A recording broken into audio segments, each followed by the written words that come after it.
दो लोगों से मेरा बराह रास्त सवाल होता है। एक रियासत अतारिया के बादशाह, इस्लाम को पंजा यहूद में देकर खुद आजाद फिर रहे हो, इस सवाल का जवाब दो। इस्लाम को इस्लाम आजाद नहीं है, इस्लाम को पंजा यहूद में देकर खुद ये सारे आजाद फिर रहे हैं, क्यों? कौन इनसे पूछेगा? अल्लामा इकबाल फरमाते हैं, आप फरमाते हैं, मुल्ला को जो हिंद में है सजदे की इजाजत, मुल्ला को जो हिंद में है सजदे की इजाजत, नादान ये समझता है इस्लाम है आजाद। इस्लाम कहाँ आजाद है? कोई एक मुल्क बता दो, कोई मिसाल दे दो कि जहां इस्लाम को पंजा यहूद में दे दिया।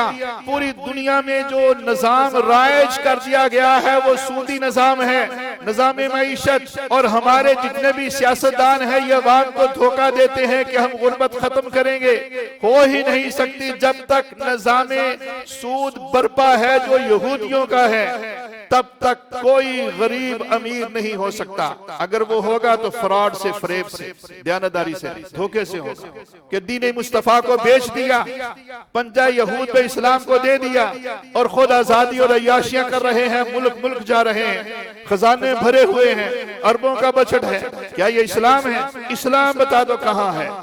और फकीर का ये चैलेंज है कि ये मुझे बता दे, नहीं तो अपनी कौम को सच बताएं कि फिजिकली हम यहूद और नसारा के गुलाम हैं, ज़बानी कलामी माल जमा करने के लिए हम रसूल पाक की मोहब्बत का और गुलामी का दावा करते हैं। बताएं कौम को, सच बताएं।